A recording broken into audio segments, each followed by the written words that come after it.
Remember when General Motors actually cared about the product that they produced, the quality of that product? Well, I do, and this Pontiac really shows that. I'm going to link to the Land Rover and Lehigh's website in the description down below. They're providing us with this Solstice. If you have any questions, just ask for Bradley. Let's get right into the review. I love how there's a little depiction to show you where the hood popper is, because man, it is not easy. Oh wait, that's not even the hood popper. It's not easy to find. There we go.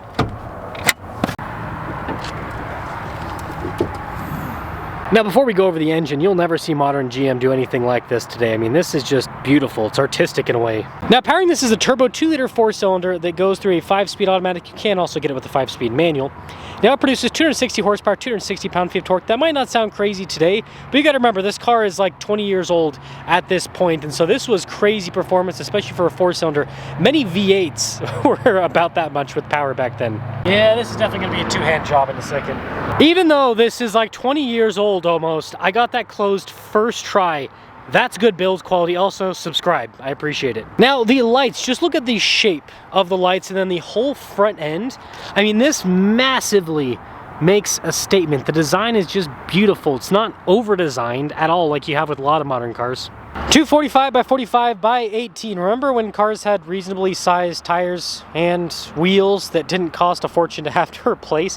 And again, simple 5-spoke design. Now, the Solstice is a convertible, 2-door convertible. Kind of reminds me of the Lotus Elise in a way, or a Mazda Miata would be another point of comparison. And speaking of point of comparison, compare this to a modern key fob. I mean, this is simple. Lock, unlock, you got the opening for the trunk, and then, yeah, you got to stick the key in the ignition. Now, that's probably the coolest trunk opening sequence I've ever seen in my life, but these things just pop out, and then, I'll show it on camera in a second, and then you can pop in. And there's not a whole lot of storage, but again, it's practical enough. So, yeah, look at this. I'll press the button. It's so cool. Now, I do want to emphasize, that might seem silly that the trunk opens up backwards, then you have these weird poppers with a convertible top, but it's a fun tactile thing. And no, it's not as convenient as a modern electronic trunk, but who cares about convenience? Part of a car is the experience, and it seems like a lot of these modern cars, especially the modern GM cars, don't have a lot in the ways of experience. Also, those exhaust tips are oversized for a 4-cylinder turbo. Well, let's check out the interior now. Now, this does have quite a bit of plastic, but it actually feels like durable. I mean, this thing looks like brand new, and it's like 20 years old. There is some soft touch down here. You actually have automatic windows and power mirror adjustments. And look at these seats. Again, this is held up so well. You look at a GM that's a year old and it doesn't look this good. And yeah, just like, it feels nice to the touch. The pedals have a nice finish on them as well. Seriously, I don't mind putting a key in the ignition. Like, I'm okay if we go away from push button start. Now, the steering wheel, you've got the Pontiac logo. You actually have some pretty cool stuff, like has voice command controls, volume controls. So that's some more modern stuff, or at least stuff they typically show in more modern cars. And then the trim all around the steering wheel. Again, I mean, this car's got just over 46,000 miles, so it's not like crazy high mileage, but still, I mean, this steering wheel looks like brand new. And then look at the gauges. They are an art piece as much as they are a functional item. And there's still practicality with all of it. The fuel gauge is kind of silly, though, because, like, you really can't see it. You have to basically zoom in with your head and kind of like squint. I mean, it's not that bad, but not the best, most practical fuel gauge. There's physical buttons for things. I mean, look at that, for like fog lights, stability control. You can see the climate controls, and they've got rubber and plastic, but again, it feels quality. Same thing down below. And the shifter, like putting that into gear, I feel like I'm doing something substantial. And same thing with the parking brake too. And this is kind of funky, but like it's got these little pop-out cup holders in the center, and then this is really funky, so you push it out and twist, and that's kind of like your whole glove box setup. But don't worry, it does still actually have like a regular glove box, so it's not like it's skimping on that. And then again, it's all like manual for the top to raise and lower that. So convenient, no. Tactile and fun, yes. This one's going for just over $11,000. Let's see how it performs. I completely forgot key in the ignition in my pocket. After I was touting how much I love this, which I definitely do. This car, you know, I feel like I get black pilled like once a week nowadays. This is my black pill for the week, because you know what? I don't know if you guys know, but I didn't start reviewing cars really. I wasn't into cars when I was a kid, to be honest. I didn't really start getting into cars until I worked at a car dealership, and so that was starting in 2017. So I didn't get to see high quality GM. Like, I didn't know that General Motors built stuff like this, because the only GM that I've ever experienced is the GM that builds plasticky stuff. Again, you look at anything that's built 2017 and beyond, and it's all very, very plasticky and kind of cheap. So now I kind of understand when I talk to people where they're like, oh yeah, I've been loyal to GM for like 30, and I'm like, why? Why have you been loyal to GM for 30 years when they're building like crap? Seriously, unreliable, plasticky feeling, low quality. But now I understand, because GM used to build this, and so I think that these people are still on the GM bandwagon because they're like, oh, the company's gonna come around, and you know, I hope they do, but I don't know if they ever will. So first off, it says hydraulic steering, which I love. Something I miss that is just not in modern cars, right? They've all gone for electric steering, and so, you know, I get it for like a truck or an SUV. It's again, it's about convenience. It's nice, but for a sports car, it's nice to have hydraulics so you can actually feel what's happening. Yeah, it's heavier. It's not as quick to react, but it's quick enough. By the way, sorry if the GoPro view is kind of funky. This car's really small, so I can't really get like a good enough lean back to show you guys most of the car. But yeah, I mean, for a car that's pushing 20 years, this thing drives like better than a lot of new cars. The suspension's actually pretty comfortable. You know, I'm surprised the top's not rattling or something like that. Like, this is well built. I did not know that General Motors could build a car this good.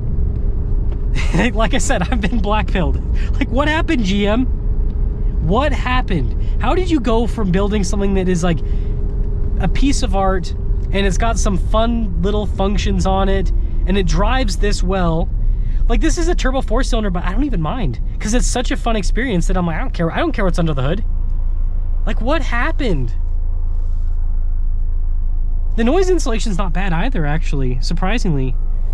Again, I can obviously hear the cars and everything, but for being a convertible, it's not as loud as I would think it would be. It also sounds very mechanical. Like, you can hear the engine and everything. I think that's why I don't mind that it's a turbo 4-cylinder, is you can really hear everything. Yeah, it kind of adds to the experience. This thing's actually pretty quick. Got a little turbo blow off. Now again, it's not gonna sound as good as like a V6 or a V8, but not bad. Man, this thing handles well too. What the heck happened? This is so disappointing. Like, this car, I love it, but it's so sad that, like, with what General Motors has become, it's absolutely depressing. Okay, so the left turn signal doesn't want to. Oh, there we go. Had to really force it in. Okay, it's still a GM product, right? You're still gonna have some funky stuff. Boy, oh boy. GM can make this. I didn't know. Like, this is so crazy to me that General Motors, the company that's making these $80,000 plasticky engine blow up rigs, that they built something like this. It's actually fun to drive, and again, it feels like everything feels so high. Like, even like I said, even the hard touch plastics, they feel high quality. Yeah, that turn signal is like fighting me. It adds to the character though. It's kind of funny. So in summary, I mean, I've never driven one. I've seen these on the road. I've never driven one before. This thing's actually pretty cool. I never understood why people spent the money that these cost, because I'm like, it's an old GM car. Why are you spending 10, 15 grand? But now I understand. It's actually a pretty fun car to drive. Very high quality feeling. And the thing is, this is what the Suburban used to be. This is what the Camaro, you know, well, do they have a Camaro this generation now? I can't remember. Corvette, I know they had a Corvette for sure. This is what the Corvette used to be, because I have sat in an older Corvette. So General Motors, I don't know, they need, like, it's not just General Motors, it's Ford, it's Stellantis too, but like, they need to have a wake-up call. They need to realize, like,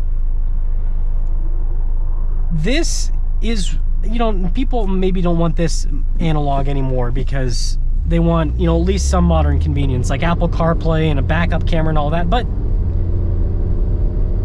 the quality that this has with certain items, like this is what gets people to buy from you for 30 years. It's not having a huge screen across the dash and having an engine that blows up at 6,000 miles. Like, that's not going to keep people, you know what I mean? But if you build high quality cars that have a little bit of flair to them, so let me know your thoughts. But yeah, this is a black pill moment for me. I now understand why, you know, people message me all the time that, like, I bought GM cars for 30 years and now I'm never going to buy one again. I now understand why I never understood why they bought GM cars for 30 years, but now I understand. Because they used to build a high quality product. They used to build a high quality, good looking product. And again, I don't know the exact reliability, but I mean, this thing's 20 years old and it drives just as good as a brand new car. So it seems like reliability is there too. So I'm done ranting. Have a nice one.